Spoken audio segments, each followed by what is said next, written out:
Pernah nggak kamu ngerasa ada momen ketika musik bukan lagi soal suara, tapi soal arah hidup? Ketika sebuah lagu bukan diciptakan untuk panggung besar, tapi untuk mengingatkan siapa diri kita sebenarnya. Itulah yang terjadi pada April. Diam-diam, sebuah lagu religi disiapkan khusus untuknya. Dan sosok di balik lagu itu bukan orang sembarangan, melainkan Rhoma Irama.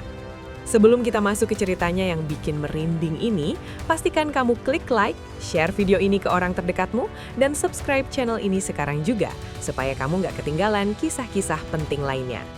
Cerita ini tidak dimulai dari panggung besar atau sorotan kamera. Perhatian Rhoma Irama pada April justru tumbuh dari hal-hal kecil yang sering luput dilihat orang lain. Dari cara April berdiri di panggung, dari caranya menyanyikan lagu tanpa berlebihan, hingga sikapnya yang tetap rendah hati meski sorotan terus mengarah kepadanya. Rhoma Irama dikenal bukan hanya sebagai musisi, tapi juga sebagai sosok yang sangat memperhatikan nilai dalam bermusik. Bagi beliau, suara yang bagus saja tidak cukup, harus ada niat, sikap, dan tanggung jawab di baliknya. April dianggap memiliki sesuatu yang langka, yaitu ketulusan. Tidak dibuat-buat, tidak berusaha terlihat hebat. Dari situlah perhatian itu muncul. Bukan perhatian yang diumbar ke publik, melainkan diam-diam.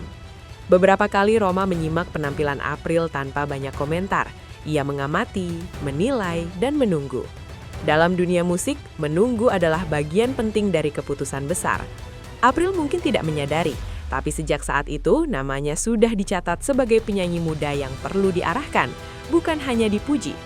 Inilah awal dari perjalanan yang kelak membawa April pada sebuah lagu religi dengan pesan yang sangat dalam. Tidak semua penyanyi muda dianggap siap menerima pesan besar tentang kehidupan dan iman. Rhoma Irama sangat berhati-hati dalam hal ini. April dinilai berada di fase yang rawan, ketika popularitas bisa mengangkat atau justru menyesatkan. Dalam pengamatan Rhoma, April masih terlihat membumi. Ia belum terjebak euforia ketenaran. Sikap itulah yang membuat Rhoma yakin bahwa April perlu dibekali lebih dari sekedar teknik vokal.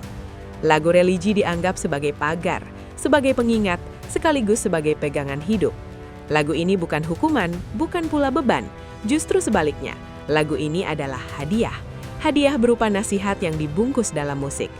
April dinilai cukup dewasa untuk memahami makna di balik lirik dan cukup rendah hati untuk menerima arahan. Rhoma melihat potensi jangka panjang, bukan sekedar momen viral. Lagu religi ini dirancang sebagai penanda fase baru, bahwa perjalanan April ke depan tidak hanya bicara prestasi, tetapi juga tanggung jawab moral sebagai figur publik. Keputusan ini bukan keputusan instan, melainkan hasil pertimbangan panjang yang sangat matang. Ide lagu religi ini tidak pernah diumumkan secara terbuka. Tidak ada bocoran, tidak ada konferensi pers. Semua berjalan dalam senyap. Rhoma Irama percaya bahwa hal-hal yang paling bermakna tidak perlu dibungkus dengan kegaduhan. Lagu ini lahir dari perenungan, bukan dari target pasar. Liriknya dirancang sederhana, namun menghantam tepat ke hati. Bukan lagu yang menggurui, melainkan lagu yang mengajak merenung. Lagu ini bercerita tentang perjalanan manusia, tentang ujian, tentang pilihan, dan tentang kembali pada nilai. April dipilih bukan untuk sekedar menyanyikan, tetapi untuk merasakan. Lagu ini tidak dibuat agar April terlihat religius di kamera, melainkan agar ia selalu ingat siapa dirinya ketika lampu panggung padam. Dalam prosesnya, Rhoma sangat menjaga niat. Lagu ini tidak dimaksudkan untuk membentuk citra, tetapi membentuk karakter.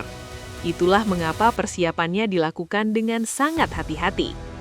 Lagu ini bukan untuk semua orang. Lagu ini memang disiapkan untuk April sebagai bekal dalam perjalanan panjangnya. Setiap bait dalam lagu religi ini membawa pesan yang jelas, namun tidak memaksa. Pesannya tentang manusia yang sering lupa saat berada di atas, tentang godaan popularitas, dan tentang pentingnya kembali mengingat Sang Pencipta. Liriknya tidak keras, tidak menekan, tapi justru menenangkan. Rhoma Irama ingin pesan ini masuk perlahan ke hati April. Lagu ini mengingatkan bahwa suara indah adalah titipan, bukan milik sendiri. Bahwa tepuk tangan hanyalah sementara. April diajak memahami bahwa yang paling penting adalah bagaimana ia menjaga sikap ketika sendirian. Pesan ini terasa sangat personal, seolah lagu ini berbicara langsung kepada April, bukan kepada penonton. Inilah kekuatan lagu religi tersebut. Ia tidak berteriak, tapi bergema lama.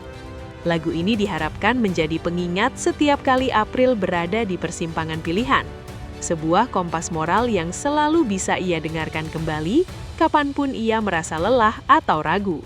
Ketika April mengetahui bahwa sebuah lagu religi khusus disiapkan untuknya, reaksinya bukan kegembiraan berlebihan, justru yang muncul adalah rasa terharu dan takut. Terharu karena dipercaya, takut karena merasa belum sepenuhnya pantas. April menyadari bahwa lagu ini bukan lagu biasa, ada pesan besar di dalamnya. Ia merasa sedang diberi amanah, bukan sekedar kesempatan bernyanyi. April sempat terdiam lama saat mendengar penjelasan tentang makna lagu tersebut. Air matanya jatuh bukan karena sedih, tapi karena merasa diingatkan. Lagu ini membuat April menoleh ke belakang, mengingat perjalanan hidupnya, keluarganya, dan doa-doa yang selama ini mengiringinya. Momen ini menjadi titik refleksi yang sangat dalam bagi April. Ia merasa seperti ditegur dengan cara yang sangat lembut. Sebelum lagu ini benar-benar dinyanyikan, April melewati proses batin yang tidak mudah. Ia mencoba memahami setiap lirik, bukan hanya menghafalnya. Ia merenungkan maknanya, menyesuaikannya dengan perjalanan hidupnya sendiri.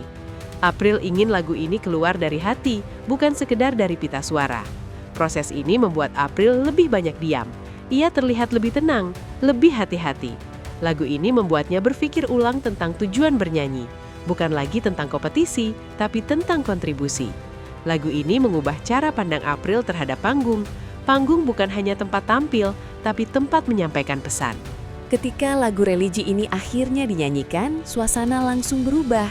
Tidak ada sorakan, tidak ada teriakan, studio mendadak hening. Suara April terdengar lebih lembut dari biasanya. Tidak banyak teknik, tapi penuh rasa. Lagu ini mengalir perlahan, seolah mengajak semua orang ikut merenung. Setiap kata terasa jujur. April menyanyikannya dengan mata berkaca-kaca. Bukan drama, melainkan ketulusan. Lagu ini terasa seperti doa yang dinyanyikan bersama. Penonton tidak banyak bereaksi secara verbal, namun ekspresi wajah mereka berkata banyak. Banyak yang menunduk, banyak yang terdiam. Lagu ini menyentuh pengalaman pribadi banyak orang. Studio yang biasanya riuh berubah menjadi ruang refleksi. Tidak ada yang ingin merusak suasana. Lagu ini berhasil menciptakan ikatan emosional yang kuat antara April dan penonton. Lagu religi ini menjadi titik penting dalam perjalanan April. Ia bukan lagi sekedar peserta atau penyanyi muda berbakat. Ia mulai dipandang sebagai sosok yang membawa pesan. Lagu ini menjadi pengingat akan tanggung jawab besar yang ia emban. April terlihat lebih matang setelah momen ini. Lebih tenang, lebih fokus, dan lebih sadar arah. Lagu religi yang disiapkan Rhoma Irama untuk April bukan sekedar karya musik. Ia adalah pesan, pengingat, dan doa. Lagu ini akan selalu menjadi bagian penting dalam perjalanan April. Bukan karena siapa yang memberikannya, tetapi karena makna yang dibawanya. Terima kasih sudah menonton. Temukan video menarik lainnya di playlist channel kami.